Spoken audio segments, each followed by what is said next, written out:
Welcome back. This week on KCAT, we will be getting information about graduation rings, a recap on Super Bowl, and on Gabe's Game Recap, we will catch up with Cole Long signing with Tabor College on Tuesday. We will also be getting intel on basketball, bowling, and wrestling scores. I'm Reagan Williams, and KCAT News starts right now.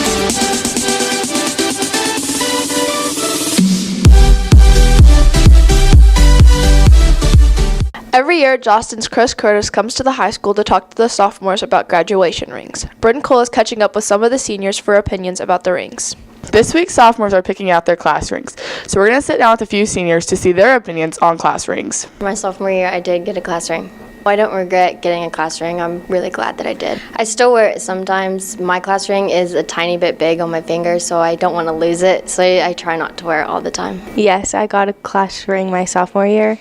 I don't recommend younger classmen getting one. I feel like it wasted my parents' money. I don't ever wear mine, like barely ever. I really enjoy having my class ring. It looks nice. I would definitely recommend getting one. I never go a day without wearing it. You have till the end of sea lunch today to purchase your class rings.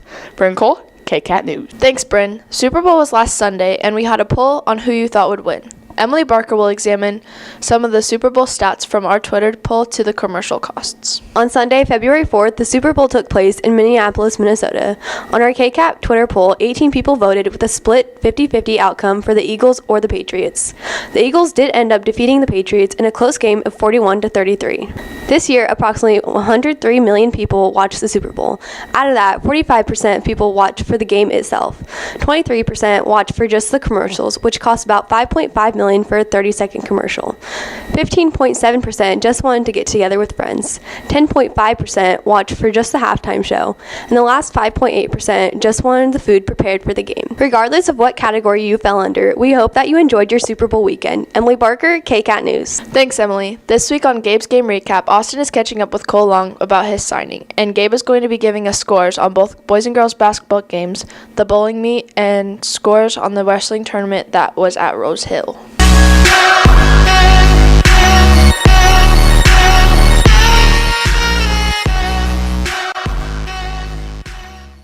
Thanks, Reagan. On Thursday, February 1st, the bowling teams were in action against El Dorado. The varsity boys won by a pinfall of 2,234 to 2,196. The Cats were led by Garrett Moon, who bowled a 598 series. The JV boys also won with a pinfall of 1,833 to 1,758.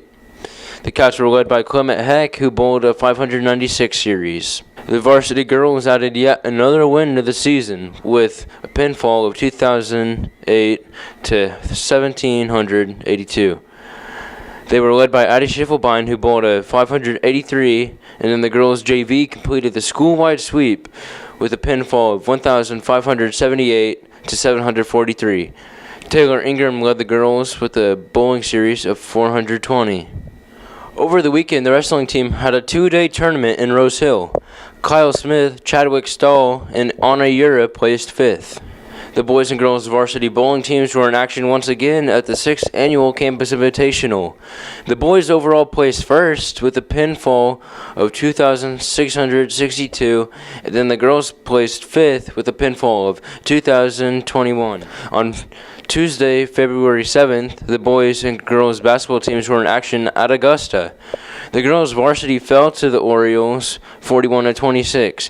Peyton Christian led the girls with 9 points, 1 rebound, and 1 assist. Maddie Tharp had 5 points, 1 rebound, and 1 assist, and Erica Landis finished with 5 points, 4 rebounds, and 2 assists. The girls' JV fell 48-26, and then the girls' C team fell 22-36. The boys' varsity also fell to the Orioles 83-51. Trey Abasola dropped 31 points. Then Drew Ellis had 7 points, 7 rebounds, and 5 assists, and then Isaac Homer finished off with 6 points and 5 rebounds. The boys' C team couldn't overcome the Orioles, losing 51-23. Then the JV boys fell 75-44. Austin tackled some information on the latest football signing. Cole Long is going to continue his academic and athletic career.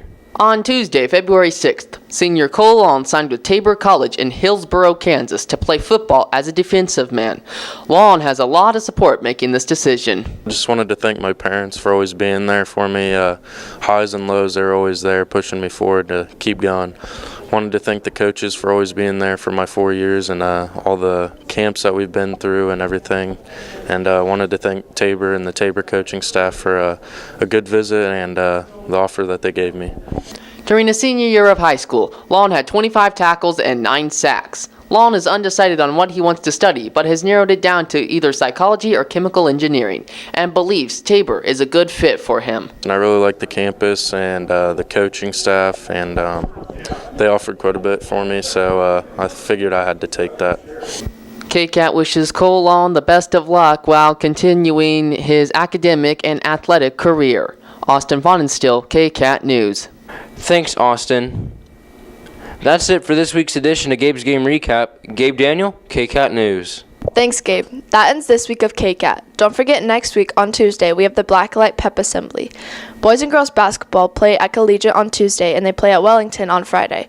There's also a spring sports parent meeting on Thursday, and wrestling varsity has regionals on Friday. We have no school Friday or Monday. And thanks for watching KCAT.